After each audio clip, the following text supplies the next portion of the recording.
Absolutely, because it makes no sense out of context, and so I'd have to put a plug for the podcast on there as well. Yeah. You do a QR code to this episode. Steve and Jason met while co-hosting one of the first podcasts ever, hundreds of miles away from each other, but bonded through the magic of the internet. Since the end of that podcast in 2023, the geeky guys decided to keep on hanging out and keep podcasting, because still after all these years, Steve and Jason are having a real fun time. Well, after spending so much time, money, effort, focus groups, and a massive budget in graphics design for our exclusive rebrand of this podcast, I'm going to once again throw it back to an old episode, reminding everyone that these old ones still exist. Jason, it's time for an update on clambling. Do you remember the clamble? Obviously it involves clams and I can't remember if it was ambling, brambling. I don't remember now. Gambling. This was your portmanteau. You were very proud of yourself. That doesn't surprise me. I still can't remember it. So, gambling with clams. Okay. 4 clams. Clams are when you go and get clams yourself. Well, really, when you think about it, anytime you eat seafood, it's a bit of a gamble. If people didn't do their job right, you might be pooping all night. But when you get fresh clams for yourself from the sea, it's basically opening a bunch of loot boxes and hoping you find what you want. Now, when I married my wife, I condemned her to a seafoodless marriage in a landlocked state. So when we moved to a non-landlocked state, we've spent a great deal of time trying to get the freshest of all seafoods ourselves. We've started crabbing, which I've talked about here before, which we're really good at. I'm really good at going to the beach and putting a box in the water. And we also have done clamming a couple of times. We have not been so good about it. Did an episode, I think it was 2 years ago, about how I thought I pooped my pants, didn't, and got 2 whole clams for my troubles. It's a pretty good deal as far as the sea goes. Jason doesn't believe in seafood.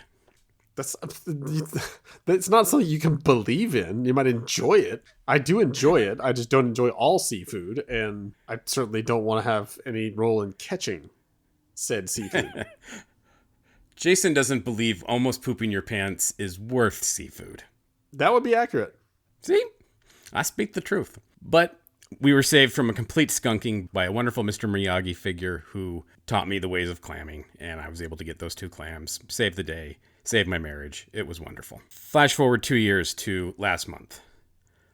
My wife noticed it was the very last day that we could go clamming, or the very last week that we could go clamming, and she really wanted to go. Only problem was, it's like a 3-hour drive, and it was all school days. And we're like, you know what?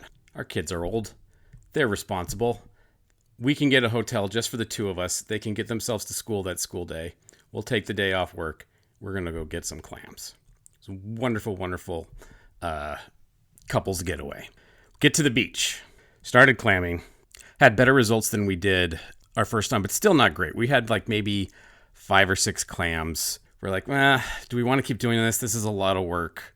Everybody else is starting to get off the beach. All the people that we were trying to pick their brains, understand what they were looking for, had started to leave. We're like, well, let's keep going. Let's go a little longer. So soon we are like the only people still on the beach, barely finding any clams. And I look over and there's this old Asian gentleman setting up a tripod, setting up his phone on it, and starting to dig clams. And I'm like, that's a YouTuber.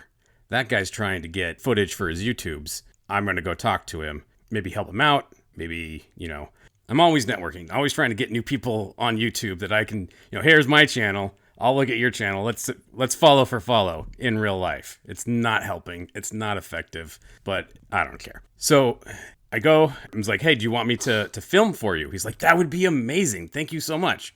And so I took his camera off his tripod and I filmed him getting a couple, and he's doing the full presentation. It's like, this is what I'm looking for. This is where I put the clam gun. This is how I get it out. And he's doing all this over and over, like he's trying to get the perfect take, which, makes sense if you're doing YouTube. And then he says, hey, why don't I record you getting some?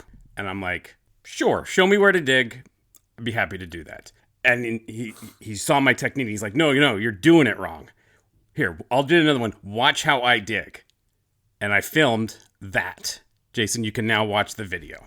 Okay. Steve has sent me a video link ahead of time. I am watching it for the first time. Oh my. Note his technique, Jason. I mean, how can you not? Sum it up in as safe for work verbiage as you can. As an elderly man who is jackhammering the beach. Quite vigorously, quite thrustfully, from the crotch. He does appear to have found a clam, so his technique works, but man, that you must have one lucky lady. Stamina of this man. I assume the woman in the video is your wife? Yeah, that's my wife. Yes, she is quite impressed with how deep he is able to thrust. Yeah, I mean, I'm impressed. I am too, yeah. I mean, again, it produces a clam, so look at that. I found one for you. Kick it towards you. All right. I'm going on to spread my seed across the rest of this beach. Good luck. As he wanders off to plow into the sand until the sun goes down. I mean, impressive. We could all use some pointers from this man. Oh, yeah. In finding clams and in other pursuits. Yeah. So my theory is that is actually Poseidon, and he is he is the father of all the clams. He has spread his seed, and now he's claiming them back from whence they came. So he shows me how to pleasure the beach and the clam that it gives you in return. He's like, okay, now you do it. And I did it, and it worked. And I got the biggest clam I've done. I'm like, this is amazing. He's like, okay, here, do another one over here. And so I'm doing it. I'm humping, and he's recording, and we're getting all these clams. And like after like a half hour, 45 minutes of doing this, taking turns, recording each other, talking through the whole process, and getting lots of clams, I'm like, okay, we've got our limit. We got to get home to our kids. Thank you so much. This was wonderful. By the way, what's your YouTube channel? I would love to follow you. He's like, I don't have one. I'm like, wait, what? What do you do with these videos? Are they on Vimeo, or you've got to be posting these? Somebody's like, nope, they're just for me. So somewhere there's a hard drive just full of videos of me just giving it to the Washington Coast that are just for him. That'll show up in an FBI probe somewhere down the line. You'll be one of thousands on this man's hard drive. I thought you were going to say, and so, proudly introducing our first partner of the Steve and Jason Are Having a Real Fun Time Network, Mr. Wong, take it away. He just gets going. If I were able to finally come out and visit you, we would go see this man, and we would all record ourselves. All three of us down the beach. I know we probably don't have three of those things, but just I'll use a broom. I don't care. I can make it work. I ain't gonna find clams. I'm just here for a good time. We'll start a YouTube channel. We'll call it Beach Bangers, and we're gonna have a huge following. We're gonna tour the country. It's gonna be nothing but middle-aged women watching us gyrate into a big thing of sand that we bring on stage. It's gonna be huge. As huge as the clams, Jason. I can't wait. I think that was copyrighted by MTV in like 95. MTV Beach Bangers. Okay. Sandflowers. I was thinking the more logical ending to this was your wife was watching, and as you finished yours, just like, oh good, yes, you got one, very good. You want to go again? You're like, oh, we actually have to actually get home, and your wife like grabs your hand. She's like, yes, we have to go home now. Thank you so much for all you've done. Here's $50. Gotta get home before this guy forgets that. I can't. I have a video tutorial. So Jason, I ask you, have any old men taught you to do inappropriate things to nature? I mean, no. Not that I can think of. Sorry. Next question, please. Well, my next would be, you want me to teach you how to do this? You already said yes, so, you know. I mean, again, I appreciate this man for, sharing his wisdom. Without divulging too many details, I'll say, I think I'm good. I don't want to pry into the bedroom ways, but I think, I think I've got it where it counts. I could find me How some many clams if I had to. How about that? But can you get the clams to come out, Jason? That's Can not you my get them problem. out That's of not their my hiding problem. spot? If I produce the clams, then I've done my part. You don't fake clam finding. It's a damnable offense. No, that's the problem. There were plenty of fake clams that I was getting before. Because I was looking at the same size holes. I thought I was doing the right thing, and I was just getting shrimp. There's nothing more disappointing than thrusting out and getting nothing but a shrimp. This man got no shrimp. He got nothing but clams. So I will say, from the video, it looks like it's like just luck of the draw. Like he just happened to dig in one spot that happened to have a clam. Maybe there's that many that deep, and you just have to get deep enough to extract them. But it does not look like he did a whole process before, like listened to the sand and was like, yes, they're right here, and then know where to dig. He just dug and like, yep, there you go. There's a clam. I'm moving my way down the beach. That is the disadvantage of this particular video that we took. It misses the foreplay section. There's a whole foreplay section. As with everything else in life, you've got to find the right hole. And that takes some prodding. It takes a little work. So these are not innuendos. This is actually how it works in clamming. But it's also innuendo.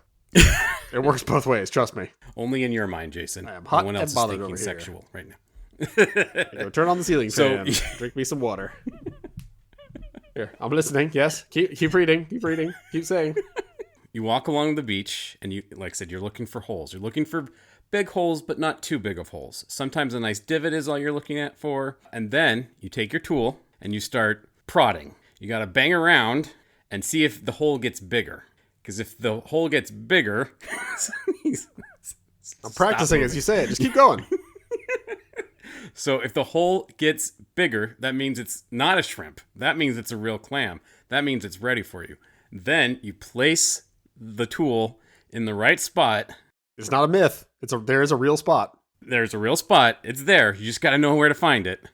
And then you start the motion. The motion by the ocean. And you get down in. And then you heave. It's all about the heave. And as you heave, you kind of like push against to make sure you're scraping up, not losing any. And then you let it all spread out on the beach and you look to see if you found what you were looking for. And if you didn't get it, you just try again. Yeah, as long as you have the stamina. You gotta be prepped. You gotta, have a good breakfast.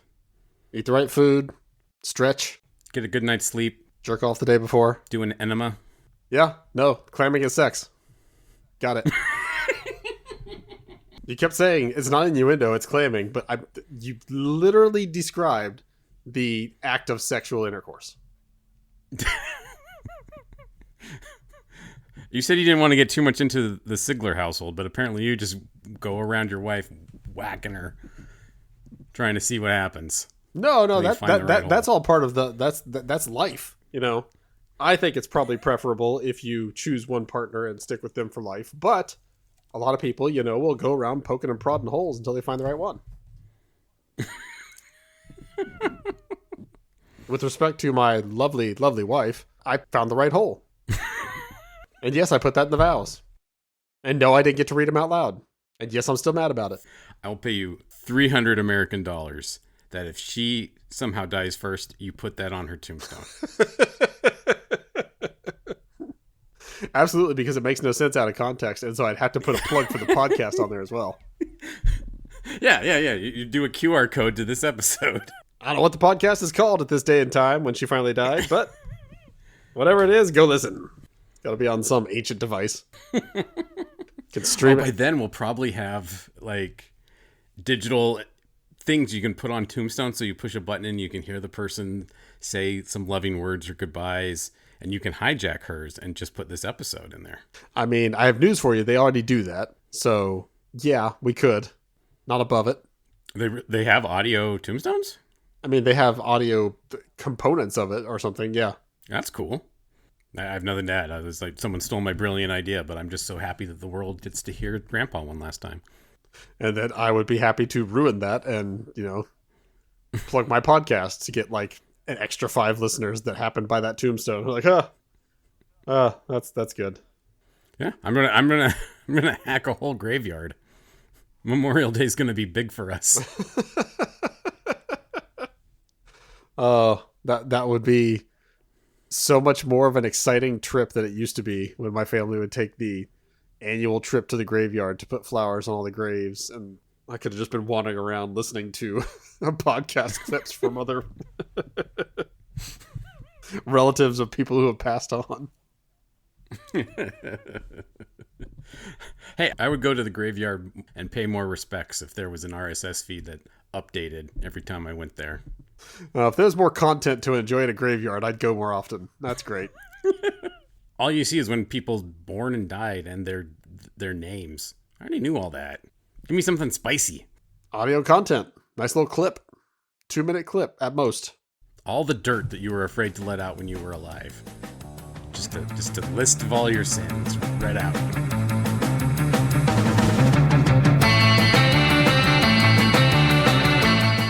Thank you for joining us for this episode of Steve and Jason Are Having a Real Fun Time. We hope you had a real fun time too. Please like us on whatever platform you found us on, and, well, just like us in general.